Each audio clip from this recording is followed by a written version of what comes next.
The ratings for this week's episode of AEW Dynamite are in, and for the first time in quite some time, it's dropped below 800,000 viewers. Plenty of details on that. Plus, the authors of Pain reportedly are closing in on a return to WWE television. Plenty of details about the former Raw Tag Team Champions coming back to the company. Tony Khan officially introduces the Ring of Honor Women's Television Championship last night. Details on who the first champion could be. Trish Stratus has teased a return to WWE TV in 2024, and Chris Hero admits that he turned down 2 matches in AEW against a top AEW star.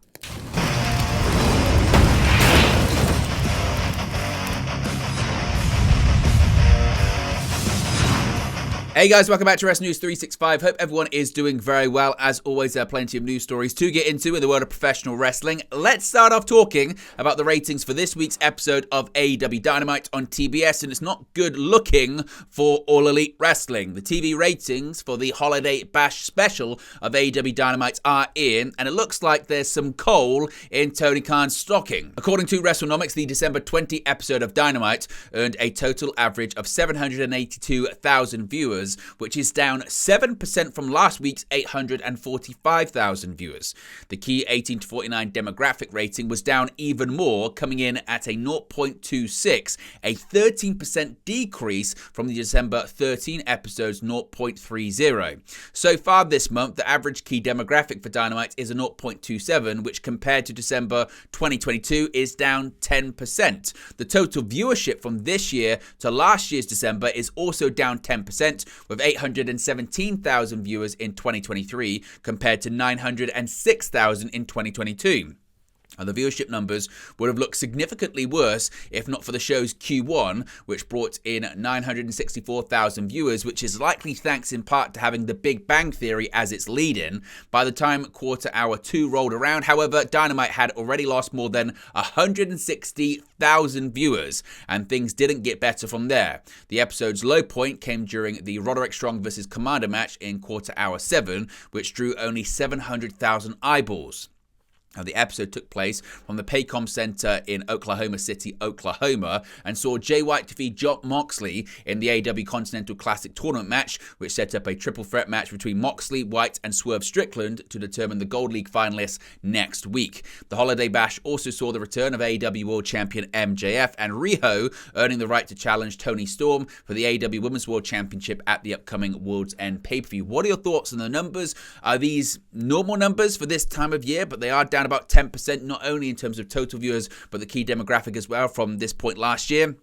I'd say this every time when it comes to Dynamite, but can the show get back to above 1 million viewers, or is that never going to happen for the foreseeable future? What can Tony Khan do to turn around the viewers, and is this concerning at a time in which WBD are reportedly talking to WWE about possibly bringing Raw to either TNT or TBS? Let me know your thoughts about that in the comment section below. Now let's talk about the AOP, the Authors of Pain. Now obviously, we've heard this before, but this is for a good reason this time. The Akam and Rezar could be coming back very, very soon. Fightful Select are reporting they have learned that the Authors of Pain, aka AOP, are planned for a return to WWE television soon. Specifically, Fightful have been told the working plan for them as of now is for them to appear on the SmackDown brand, though that could always change. Now, we've heard this story plenty of times before. In January of this year, January 2023, nearly 1 year ago, Fightful had reported that there had been chatter about WWE interest in them. However, Fightful were then told that the duo has actually been signed for almost a year and a half. They've been under contract to WWE for close to 18 months. Specifically, Fightful have been told that the two were at the Performance Center in August of 2022. Now, those that Fightful spoke to said that Paul Ellering has been expected to join the two, which had been long important factor for them for a long time. So where do you think they're going to end up? Some are speculating they could end up with Karrion Kross and Scarlett. They were kind of maybe hinted at in a promo, a vignette last week on SmackDown. And what are your thoughts on them being under contract for 18 months and it just possibly being now that they could end up on WWE television? Let me know your thoughts as always about that. Those had been reported previously, but now it's confirmed regarding the introduction of a new championship in Ring of Honor. Ring of Honor owner and CEO Tony Khan introduced a brand new title last night coming to Ring of Honor soon, the ROH Women's World Television Championship. Unveiling the new championship bout designed personally, Khan was on hand to make the big reveal, which appeared to be in front of the live crowd.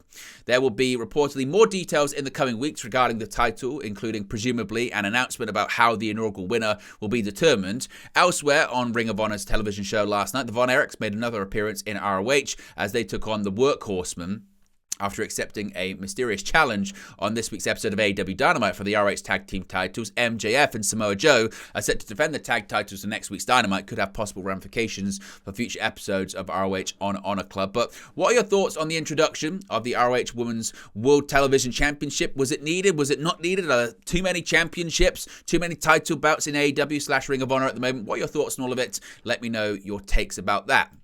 Trish Stratus had a busy year in 2023 when it came to returning to WWE TV, and she could be lined up for another run in 2024. Trish Stratus returned to WWE back in March of this year, beginning a run in the company. It would end up lasting until September and her steel cage match with Becky Lynch at Payback.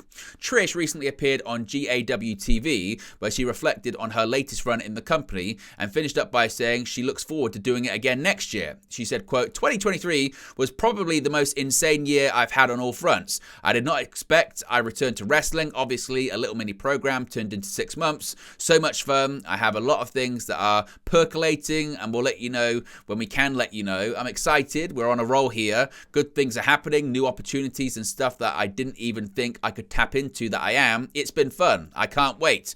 Honestly, at the end of the day, the support from the Stratusfarians, we are so thankful for everyone. They're what drive us, they're what makes us, and your interests are what makes the interests, and therefore we are a thing. Thank you to all my Stratusfarians for coming out, for supporting, and it was so fun when I went back to wrestling, tapping into if you know moments and having that, oh, I love when she did that back in the day. That was fun. I look forward to doing that again next year. I'm so excited.